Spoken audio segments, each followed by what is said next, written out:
नमस्ते दोस्तों।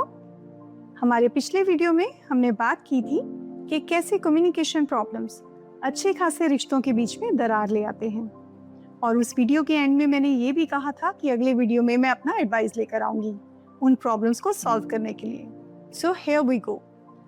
पहली प्रॉब्लम जो हमने बात की थी वो थी क्रिटिसिज्म, यानी कि जब एक पार्टनर दूसरे को क्रिटिसाइज करता है। तो इस प्रॉब्लम को कैसे हम सॉल्व कर सकते हैं?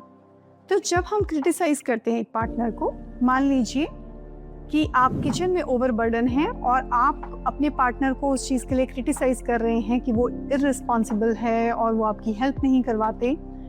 उस टाइम पर rather than criticising the person, let's blame the problem. यानी कि आपकी प्रॉब्लम क्या थी कि आपको हेल्प नहीं मिल रही है, आप ओवरबर्डन हैं। तो रादर देन पार्टनर को क्रिटिसाइज करने के बजाय आस्क फॉर हेल्प, उन्हें बताओ कि मैं परेशान हो रही हूँ और मैं ओवरबर्डन हूँ, आकर मेरी मदद करो।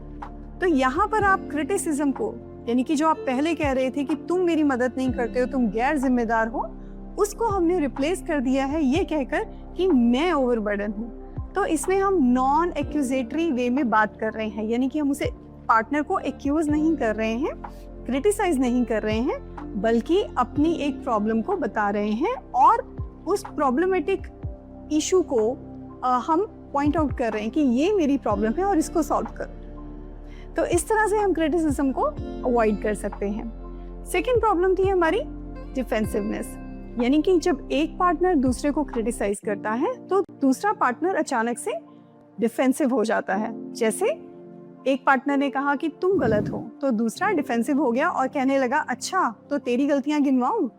सो रादर देन अपनी गलती मानने के बजाय हम काउंटर डिफेंड देने लगते हैं। तो इसको कैसे सुधारा जा सकता है? बहुत ही सिंपल है। आप सबसे पहले तो इस चीज़ की अकाउंटेबिलिटी लें। अगर आपको लगता है कि आपसे गलती हुई है तो उस चीज़ की अकाउंटेबिलिटी लें।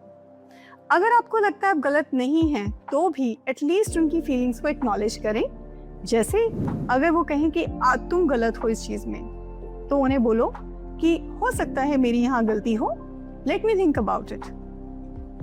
या फिर अगर आपको लगता है कि आपकी इसमें कोई गलती नहीं थी, तो भी उनकी फीलिंग्स को सडनली डिसमिस करने के बजाय आप ये कह सकते हैं कि हो सकता है तुम्हें लगता हो मैं गलत हूँ, लेकिन मेरा ये मानना है, और इस बात की स्टार्टिंग के साथ आप अपना रीजन या रैशनल दे सकते हैं कि आपको क्यों लगता है आप गलत नहीं हैं। तो इस तरह से रादर देन बीइंग डिफेंसिव, आप उनकी फीलिंग्स को एक्नॉलेज करते हुए अपना रीजन दे सकते हैं कि आप गलत वहाँ पर क्यों नहीं हैं।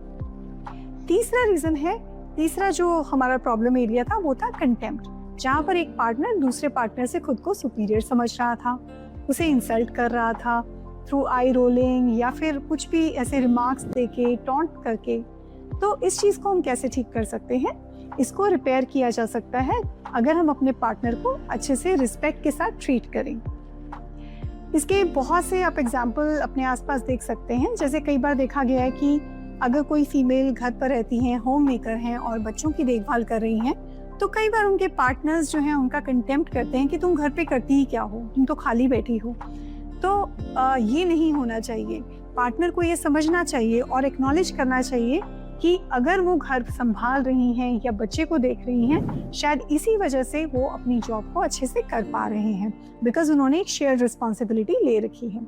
इसका दूसरा एग्जाम्पल ये हो सकता है कि कई बार एक पार्टनर अपना ओपिनियन आपके साथ शेयर करता है ऑन फाइनेंशियल मैटर्स या किसी और चीज़ के ऊपर अपना ओपिनियन शेयर करता है, लेकिन एक पार्टनर को लगता है कि वो इतने वाइज नहीं है या इतने समझदार नहीं है और वो डिसमिस कर देते हैं ये कहकर कि तुम्हें क्या पता, तुम अपना एडवाइस अपने पास ही रखो। तो रादर देन ये कहने के बजाय एक्नॉलेज करें उनके इनपुट को। आप लेना चाहें या ना लेना चाहें वो एक अलग बात है। उसमें आप ये कह सकते हैं कि मुझे लगता है, मेरा ओपिनियन ये है कि इसके बजाय हम किसी और चीज़ को फॉलो करें, लेकिन एट द सेम टाइम ज़रूरी नहीं है कि उनकी कही बात को काटा जाए या इंसल्ट किया जाए। फोर्थ और लास्ट कम्युनिकेशन प्रॉब्लम एरिया था स्टोन वॉलिंग, यानी कि जब दोनों पार्टनर थक हार कर लड़ने से चुप हो जाते हैं और बातचीत करना बंद कर देते हैं, तो यहाँ पर एक बहुत बड़ा गैप आ जाता है रिलेशनशिप में। अब इसमें मैं ये कहूँगी कि कुछ देर के लिए चुप हो जाना या कुछ देर के लिए पॉज देना शायद अच्छा भी होता है, क्योंकि अगर आपका बहस का लेवल बहुत ज़्यादा बढ़ जाए, बहुत हीटेड आर्ग्यूमेंट हो जाए, उस टाइम पर कुछ देर के लिए चुप हो जाना, 1 घंटा, 2 घंटा या एक शाम के लिए अच्छा है। उससे आपका जो इमोशनल माइंड है वो शांत हो जाएगा और अगले दिन आप एक रैशनल माइंड के साथ अपने पार्टनर से फिर से बातचीत कर पाएंगे।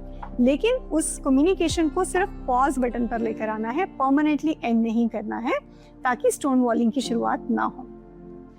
अब ये जितनी भी कम्युनिकेशन प्रॉब्लम्स हैं, ये कई सारे एरियाज में हो सकती हैं, जैसे कि फाइनेंशियल प्रॉब्लम, पेरेंटिंग को लेके आपके ओपिनियन डिफर कर सकते हैं, या और बहुत सारी चीज़ों में आपके मतभेद हो सकते हैं। लेकिन इशू कोई भी हो, अगर आप एज हस्बैंड वाइफ उसको या एज लवर्स आप उसको एक टीम की तरह देखते हैं कि ये एक प्रॉब्लम है और हम एज अ टीम उसे सॉर्ट आउट करेंगे, उसे मिलकर सॉल्व करेंगे, तो वो प्रॉब्लम आसानी से सॉल्व हो सकती है। लेकिन अगर वो प्रॉब्लम सिर्फ एक पार्टनर की होके रह जाती है कि मेरी टेंशन मेरी है, उससे दूसरे पार्टनर को फर्क नहीं पड़ रहा, तो रिश्तों में दरारें बढ़ती जाती हैं। तो याद रखिए, अगर आप रिश्तों को मजबूत करना चाहते हैं तो आपको क्रिटिसिज्म को अंडरस्टैंडिंग के साथ चेंज करना पड़ेगा, डिफेंसिवनेस को अकाउंटेबिलिटी और रिस्पॉन्सिबिलिटी के साथ चेंज करना पड़ेगा, कंटेम्प्ट को रिस्पेक्ट के साथ चेंज करना पड़ेगा, और फिर आप देखिए आपके रिश्तों में कितनी मिठास आती है। अगर आपको ये वीडियो पसंद आया then subscribe to my channel. इससे रिलेटेड और भी वीडियोस मैं आपके लिए लेकर आती रहूंगी, रिलेशनशिप प्रॉब्लम्स, पेरेंटिंग चैलेंजेस और मेंटल हेल्थ से जुड़े हुए।